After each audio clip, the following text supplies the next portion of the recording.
الرحمن الرحیم۔ نبی کریم صلی اللہ علیہ وسلم نے ارشاد فرمایا، حج مبرور کی جزا جنت ہے۔ حج مبرور یعنی حج مقبول، جس میں ولا فسوق ولا جدال فی الحج، کوئی فسق و فجور نہ ہو، کوئی جھگڑا نہ ہو، جو اللہ کے رسول صلی اللہ علیہ وسلم نے طریقہ بتایا ہے اس طریقے کے اوپر حج کرنا، سکون اطمینان کے ساتھ۔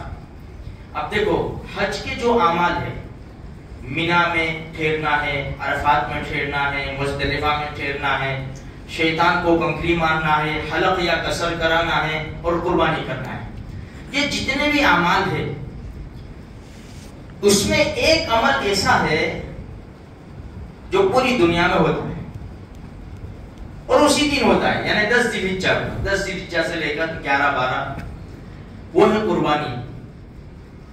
یہ قربانی ایک ایسا عمل ہے کہ حجاج کرام تو کرتے ہی ہیں، لیکن غیر حجاج جن کو اللہ پاک نے صلاحیت دی ہے، جو صاحب نصاب ہے، وہ بھی اللہ کے نام کے اوپر اپنی طرف سے قربانی کرتے ہیں۔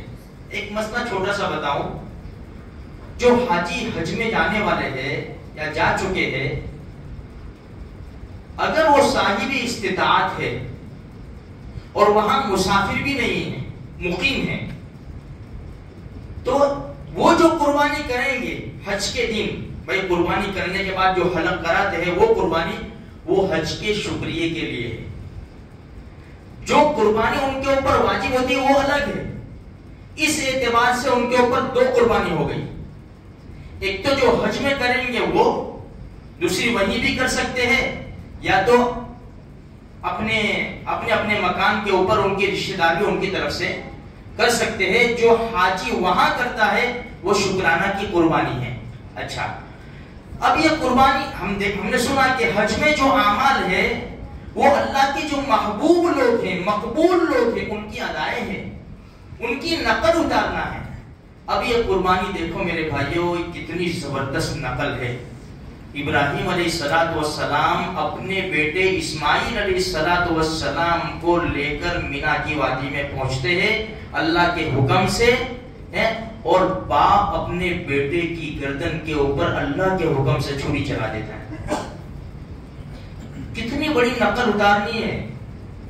اب یہ نقل اتارنے میں ہمیں کیا کہا؟ تمہیں اپنے بیٹوں کے اوپر چھریاں نہیں چلانی،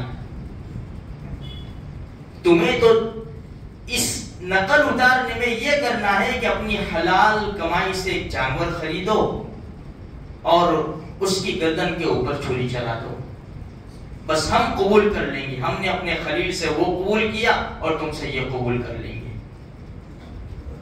تو یہ قربانی صاحب استطاعت، جس طرح کے جن لوگوں کے اوپر زکوٰۃ فرض ہوتی ہے، تو ان لوگوں کے اوپر قربانی بھی ہے۔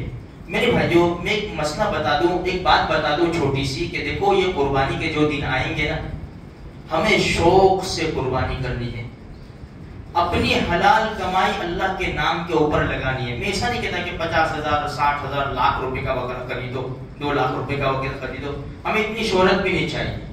اپنی طاقت اور استعداد کے مطابق اگر ہم جانور خرید سکتے ہیں تو خرید لیں، اس میں کنجوسی بالکل بھی نہ کریں، کیونکہ بہت سے لوگوں کو دیکھا گیا جن کے پاس صلاحیت ہوتی ہے، استعداد ہوتی ہے، وہ اپنا ایک حصہ 1000 1500 2000 میں لگا دیتے ہیں، وہ بوجھ اتار لیتے ہیں۔ ہم ایسا نہ کریں۔ ہم اپنی شادیوں میں کتنا خرچ کرتے ہیں، ہمارے وہاں فنکشن ہوتا ہے کتنا خرچ ہوتا ہے، یہ ویکیشن ہے، ہالیڈے کے لیے لوگ جاتے ہیں، آرام سے 20 30 50 ہزار تو یوں خرچ ہو جاتے ہیں میرے بھائیوں۔ ہم اتنا زیادہ دنیا کے اوپر، اپنی خواہشات کے اوپر، ہرنے پھرنے کے اوپر، فنکشنوں میں لگا دیتے ہیں، جب اللہ کے نام پر لگانے کی باری آوے نا، دل کھول کر لگا۔ ابھی ہمارے پاس وقت ہے، کچھ پیسے، بہت سے لوگوں کی عادت ہوتی ہے گلے رکھ لیتے ہیں، بھائی جیسے بقرعید کو ختم ہوا، ڈبہ رکھ لیا، گلہ رکھ لیا اور اس میں پیسے ڈالتے رہتے ہیں۔ پھر کیا ہوا؟ اس میں آسانی رہتی ہے، میں خود بھی کرتا ہوں ایسا، اس میں آسانی رہتی ہے، جب وقت آئے اس کو توڑو، ماشاءاللہ جو بھی نکلا وہ غنیمت ہے، اگر کچھ ایڈ کرنے کا ہو تو ایڈ کر دو اور خوشی سے اس کام کو انجام دے دو۔ حجاج کرام وہاں کریں گے اور جو مقیمین حضرات ہیں وہ یہاں کریں گے۔ تو یہ سال میں ایک مرتبہ کرنا ہے۔ اسی طرح زکوٰۃ ادا کرنی ہے سال میں ایک مرتبہ، اور حج کرنا ہے زندگی میں ایک مرتبہ۔ تو یہ جتنے اعمال بتائے گئے ہیں میرے بھائیوں، ان اعمال کو ہمیں خوشی سے کرنا ہے۔